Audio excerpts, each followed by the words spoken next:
अच्छा, दूसरा अपडेट जो शेयर मार्केट का हिस्सा बन सकता था शेयर बट नहीं बनने वाला है, पीकेएच वेंचर्स, आपने कहा भी था आईपीओ से दूर रहिए, फेल हो गया, सिर्फ 65% भरा तो इशू विड्रॉ कर लिया इन्होंने सर। जी मतलब मेरे ख्याल से जो रिस्पॉन्स आया वो ठीक आया, एक्सपेक्टेड लाइंस पे था मेरे हिसाब से तो ये था। इसीलिए कई बार हम कहते हैं जहां हमें लगता है मैं एक्चुअली कई बार लोग कहते हैं कि आप आईपीओ पे ऐसे स्ट्रॉन्ग ओपिनियन दे देते हैं कि मत लगाइए पैसा, ये हो। अल्टीमेटली एंटरप्रेन्योर्स को पैसा चाहिए या मार्केट को भी। मैं कभी भी एंटरप्रेन्योर्स के पैसा रेज करने के खिलाफ हूँ नहीं। मैं तो चाहता हूं कि अच्छे एंटरप्रेन्योर्स, अच्छे इंडस्ट्रीज, अच्छी कंपनियां मार्केट में ज़्यादा से ज़्यादा है। इनफैक्ट सबसे ज़्यादा अगर बाजार को इस वक्त ज़रूरत है तो अच्छी कंपनियों की 80 के मल्टीपल पर शेयर खरीदने पड़ते हैं, क्योंकि अच्छी क्वालिटी के शेयर बहुत महंगे मिलते हैं। तो जितनी ज़्यादा कंपनियां बाजार में होगी, जितने ज़्यादा लोगों के पास पैसा लगाने के ऑप्शन होंगे, इन्वेस्टर को उतने सस्ते मिलेंगे शेयर, उतने सही भाव पर मिलेंगे। तो ये तो बहुत ज़रूरी है। और जब तक जिस तरह का पैसा इंडियन मार्केट्स में आ रहा है, अगर सप्लाई नहीं आई ना तो हमारे भाव अनाप शनाप हो जाएंगे। ये भले हम रोज 19,000, 19,500 और 20,000 देख के खुश होते हैं, लेकिन ऐसे बढ़ना भी नहीं चाहिए स्पीड से।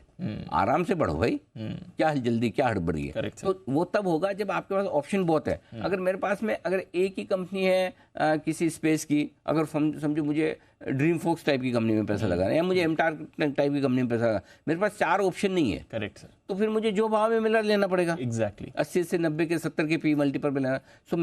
लेकिन एक चीज, जो भी प्रमोटर्स मार्केट में उतरना चाहते हैं, आप थॉट्स की क्लियरिटी रखो। पीकेएच वेंचर्स क्यों फेल हुआ? क्योंकि आपका इन्वेस्टर समझ ही नहीं पा रहा आप बिजनेस क्या करना है। मुझे नहीं समझ में आया कि इनके मर्चेंट बैंकर्स ने इनको क्या गाइड किया है, क्या समझाया है। मतलब आईपीओ आप इससे बढ़िया 4 कंपनियों के आईपीओ अलग करके ले आइए ना।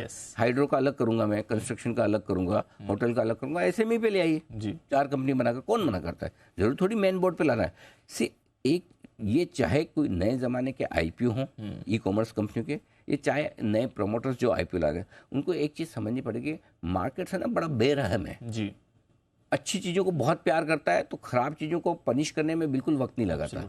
और क्या है, अल्टीमेटली मुझे दुख इस बात का होता है, एक नए प्रमोटर हैं, आईपीओ लाने की कोशिश कर रहे हैं, आज खर्चा भी तो होता है ना दीप, होता है। अल्टीमेटली कंपनी का तो खर्चा हो ही गया आईपीओ लाने की पूरी प्रोसेस में, उनका तो नुकसान हो गया। बिल्कुल प्रॉब्लम कंपनी की कम है, प्रॉब्लम कंपनी को गाइड करने वाले लोगों की ज़्यादा है। सर, उनको सही कंसल्टेंसी मिली नहीं, लोगों ने सही समझाया नहीं। अब आप रेगुलेटर्स के पास गए, रेगुलेटर तो बिजनेस मॉडल देख के, या उनको तो उससे लेना देना नहीं है, वो तो जो फैक्ट्स फिगर रखे हैं उसके दम पे आईपीओ क्लियर कर देगा। अब मार्केट के ऊपर है, मार्केट उसे एक्सेप्ट करे ना करे। तो आई थिंक ये आईपीओ की जो इतनी पागलपंथी चल रही है कि पहले 3 महीने में 5 आईपीओ नहीं आए, अब 1 महीने में 5 आईपीओ आ गए। करेक्ट। तो ये आईपीओ में जो पागलपन हो रहा है, उसमें कचरा और क्वालिटी, इनमें फर्क करना लोगों के लिए बहुत जरूरी है। बिल्कुल। ये जरूरी सिर्फ लोगों के लिए नहीं है, ये मर्चेंट बैंकर्स, लीड मैनेजर्स को भी जरूरी है कि फीस मिल रही है इसलिए कुछ भी काम ना कर ले। एग्जैक्टली, है ना। तो ये आप, जो प्रमोटर आपके पास आता है, जो सलाह मांगता है कि मुझे आईपीओ लाना, उसको ढंग से गाइड करो भाई। एग्जैक्टली, ये बहुत जरूरी है, लेसन है। ये लेसन है, बिल्कुल।